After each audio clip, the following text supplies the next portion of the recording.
Hello everybody, how are we all? Paul79 here. I hope you're safe and well.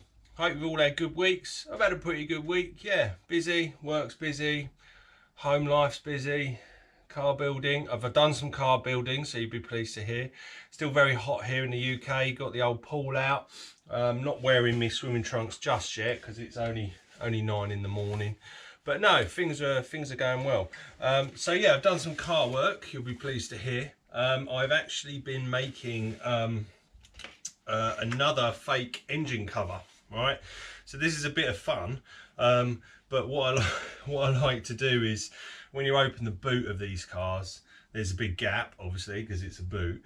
And I had the idea years ago on the white one to sort of have this sort of fake engine cover in here, and I put the fans in and everything. So because I haven't been doing much car work and I've been waiting for the parts for my exhaust, which I think are all finally here, I wanted to get back into it, so I thought I'd do something a bit fun and a bit not too strenuous. And I love this sort of stuff because it's sort of a make it up as you go along, and that's what I love doing. So this video is about sort of how I've built that, what I've done. So yeah, but before we get to that, I'm just going to give a couple of shout outs. So first shout out to Bucko and Lom. They are good friends of mine. They're table tennis players, very good table tennis players. But the reason why I'm just giving them a shout out is I had the pleasure of watching them play on Wednesday one of their pétanque matches. And if you don't know what pétanque is, it's basically French balls, you know, where you have to throw the big ball and get it next to the little ball, the jack. But yeah, it was really nice to see it, and it's you know, it gets quite competitive, but yeah, they were really good, and I think they won their match. So shout out to you boys, hope you're doing all right. Another shout out, a couple of people at work. First of all, Alistair, hello, how are you? As you can probably tell, Alistair is from Scotland, because that was a great Scottish accent. But yeah, I don't work with him much because he's on the other side. But obviously bump into him at the water cooler. But yeah, shout out to him because he's really nice. He's a great guy, and he always has really nice things to say about the videos, especially in the early days when I started the channel about a year ago. So yeah, big shout out to you, Al. Another guy at work, CK, known him for years, and we were just chatting via Messenger the other day, and I just asked him, I said, do you like cars? And he goes, yeah, I love cars, have you got one for me?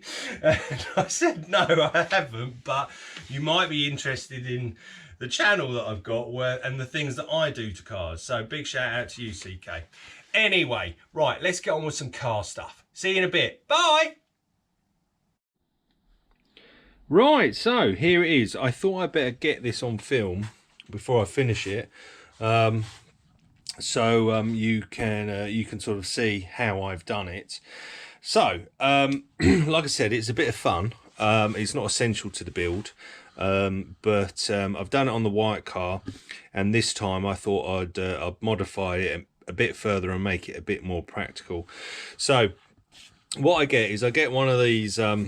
They're just called engine covers, right? So I got it off eBay, second hand. On the white car, I got a GT3 one, so it just said GT3 on there in this thing. And in the end, I just took it off and put a sticker on, and it had sort of holes here that I filled with a grill mesh. But this particular one, GT3 RS, so it's for the right car. Hasn't got any holes to worry about, so that's good. So yeah, so I just got this plastic thing, and that's all you get, yeah.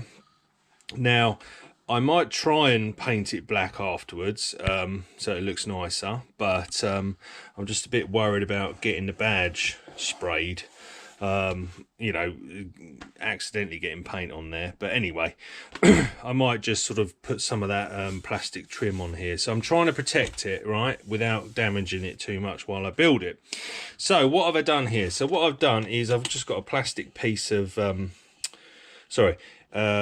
an L-shaped sort of piece of bracketry. It's just made out of plastic. You could use aluminium, doesn't really matter. I went for that because it's light, and I've got these hinges on here, and what they will do is they will bolt up to the inside of the bit of the car, and you'll see it later, the bit of the car that goes across that supports the rear window. So I've made holes already, and the idea is it just floats in that boot gap. I have this bolt here which is where it connects to the bracket towards the back of the car, to sort of support it, to help it just float there. Again, I just use rivets. You could use bolts and all that, but I quite like to use rivets just to make it sort of a more permanent sort of thing here. And the idea is this is going to float when you open the boot, and if you want to actually use the boot as a boot, the idea is you undo that, and because this is on a hinge, it will fold down back underneath itself and attach to the rear parcel shelf. Okay, so the problem is well, it's not really a problem, it's a first world problem, is this on its own is not sort of enough to fill the hole, right, the gap in the boot. So what I do is I add these extra side bits at the side. So all I've done here is I've taken some fiberglass that came with my kit, and just made a shape. The beauty of this is you can do whatever you want, mate. You know, it really doesn't matter. So what I've done here is I've added some L-shaped brackets here, again riveted. I've designed this sort of shape here and riveted it to that as well. So I've done that on both sides, and then yeah, you have this part here that sort of extends, and that just fills the gap. None of this actually touches anywhere apart from this bit here and this bit here. None of that actually touches the car. It just sort of floats there. And when you open up the boot, because it's all dark underneath anyway, you don't, all the space that shines through these areas, it's all dark anyway, so it doesn't matter. When I show you on the car in a minute, it will look lighter, and that's because the boot of the car at the moment hasn't got any trim or anything like that on it. Yeah, so you won't get the full effect. So I've turned it over now, and you can see the fans, right? So what these are, they're 6-inch fans, cooling fans, and if you just go on Amazon or something, they're about 10 quid each. They're sort of for quad bikes and stuff like that, and they come with like 4 tabs. Now unfortunately, you see these sections here, these bits that stick up, that's obviously where the real fans from Porsche fit on. They don't obviously line up, so what I do is I get it to sort of fit just how it is, and then I just bond them in, right? And so I've probably used far too much bond there, but these are now basically stuck in, right, both sides of the thing. Obviously you never see the underneath of this, so it doesn't really matter what it looks like. Now what I'm going to do on this one, and I didn't do it on the white one, is I'm going to actually wire these up to a power source, so that when I open the boot, if I want to, I'm going to put a little switch on the side of it and actually make them turn round. Bit silly, I know, but why not, eh? I can do. On the underside of these, I've just sprayed them black just to sort of keep it in tune with everything. What I plan to do, excuse me, so on the top of these, because I could paint them, what I might do is just cover them with like carbon fiber type cover. Yeah, doesn't really matter. I can just stick a piece on. I probably won't do it until the car's painted, but yeah, that's what we're doing there. And then what I've done is I've bought, just off eBay again, most of the car comes from eBay, I think they were Audi oil cap and a water cap, yeah, and then I've butchered them, I've cut them down, and I've bonded in a bolt, yeah, and that's the reason that hole's there. And the idea is I'm going to bolt that there from underneath, and I'll bolt that one from underneath, and that'll all be nice carbon fibre underneath there. So when you lift the bonnet up, you'll see the engine. And I know it don't look exactly like the real RS, but it certainly, you know, gives the impression. I've lost count the number of times people, when I've opened up the white one, they see this and go, oh right, okay, so is it hard to access the engine and all this? They think it's real, right? It's unbelievable. But yeah, hey ho. Well, and especially now I'm going to have my fans going round, it'll be fantastic. I think what I'm going to do is I'm going to put a little switch there, so when I open the boot, I can hit that switch and it'll make the fans go round. Okay, so what I'm going to do next is now wire that all up. Right, so I've had a good hour of wiring, and this is the end result. So I'm a little bit paranoid because someone on one of my other videos talked about, you know, wiring up direct to batteries and stuff like that. You really should have a relay and a fuse. It probably doesn't really need it for this because I'm just gonna bunny hop off something. I'm thinking about the interior light in the boot, but I'm not sure it's powerful enough. But anyway, that's not the end of the world. This is like foolproof. So I've got a relay here, I've got a fuse here. I need to get some of the glass fuses because I don't have any of them, so I've ordered them. Got the relay here. So basically this goes into the power of the car, right?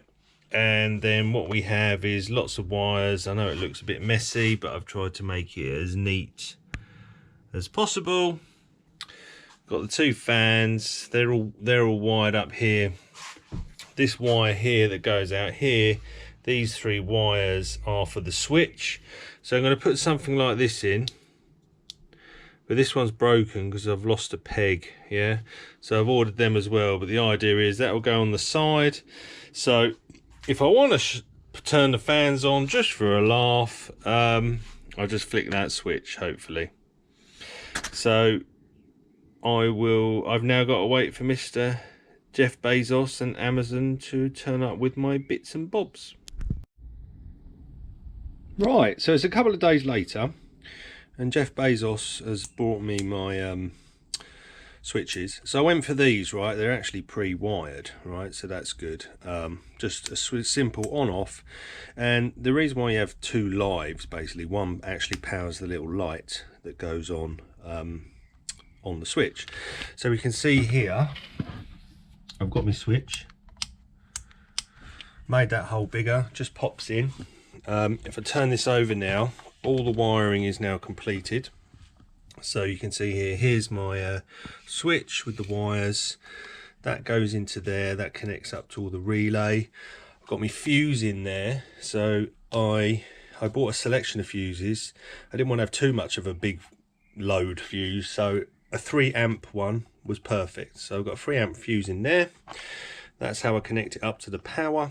And yeah, and in terms of all of this wiring, I'll stick a diagram after this scene to show you what the wiring is. It's wiring for a bulb, but it doesn't really matter. It's wiring for anything that needs to be powered. And basically for the two fans, obviously there's two separate things here. I've just joined them together, right? So they act as one. Yeah. So I join the earths and the positives together as part of this whole wiring thing. So there you go. So it works. I'm very pleased about that. So let's put it up to some. Let's connect it up to some power.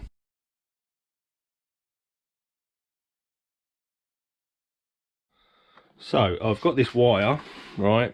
It's running into the car. I've actually jumped this off the radio connection. So I've got a permanent live and an earth. And the reason why this wire is so long is because it's going to run from the radio out to the boot. And in my experience, if you're making wires, right, always do them longer than you think. It's better to be too long, and you can then just tie it up as opposed to not long enough. So it's all connected up. So all I need to do now, flick the switch, and there you go.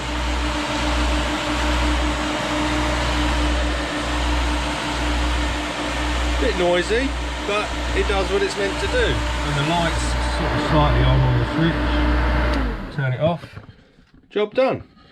All a bit of fun. So this is the rear of the car. So what we have here, I've drilled a hole there. That is where the engine cover is supported here. And then we've got 4 holes here. There's only 2 bolts in at the moment. That's where the hinge is attached to for it to float. That wire, my power source, is here. Run it through here like that. Like I said, I haven't I've piggybacked off the radio, you can't really see it because I've wrapped it all up, but one of those bags, yeah, is the radio connections. You can probably just see it actually. You see that red piece? That's one of those splicing devices to just connect a wire to another wire. So, and I've got this wire running through here. The reason I'm going to have to sort of tuck it all in under the trim and all that, but I don't need to do that now, yeah, because plenty of time for that later. Yeah, so now what I'm going to do is I'm just going to install the cover for you. Right, so the cover is in place, you can see. So this is where the hinges are, and I've got those 4 bolts here that bolt the hinges. And the idea, the cover is on this hinge, and my plan is, and I haven't done it yet, and it'll be easy to do at the end. The idea is, if I want to make it a real boot, yeah, I will have it, and this will fold up and clip in place, so then I've got the whole boot. Yeah, for now it's like that, and the idea is I come in and I put, oh, it's a bit awkward with one hand in it, that does that. I can't do it with one hand. Let me do it in a minute, hang on. That was funny, wasn't it? Anyway, so I've put it in. You need 2 hands to do it, otherwise it's impossible to do it. When I fit it up for real, I will make that bolt shorter, and it will be black so you won't see it. But yeah, there you go. So it's in place here. I've got the switch, connected it up, and there you go. It's spinning round.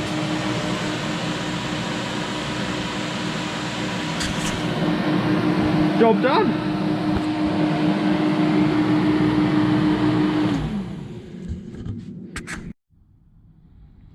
So what I might do is, on my white one I have 2 bolts here because it's a bit wobbly that way, but what I might do is I might piggyback off the sort of connector that's underneath where my finger is and just do it the same, so there's less sort of oscillation. I'm not worried about it when it goes round because it probably actually supports it a bit, to be fair, because of the wind, but I'm just thinking, you know, as we're driving the car along and we're going over bumps, this is going to rattle, but it'll be fine. But there's no reason why we can't actually make it a bit more sturdy. So this is what I was talking about, the gaps. Yeah, you can see gaps here.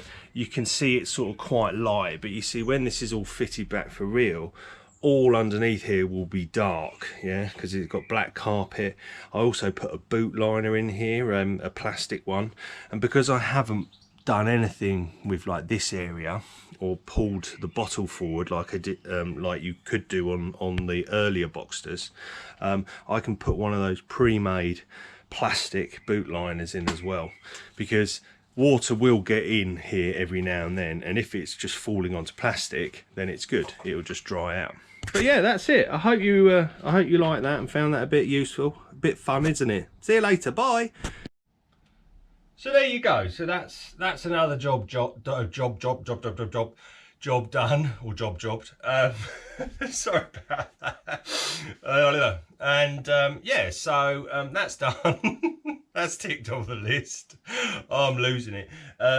So yeah, now I'm hopefully gonna have a bit of a tidy up because it's a mess in here, and get the car up and start putting back my headers, my catalytic converters on the car, and my exhaust. So hopefully I can start that up. So but yeah, so I hope that's been informative. Like I said, it's a bit of fun. It's not essential to the build, but yeah, it's just one of those finishing touches you can do to you know, make your car as best as you can. So anyway, I'm gonna go and have a tidy up. So I'll see you on the next video. Goodbye.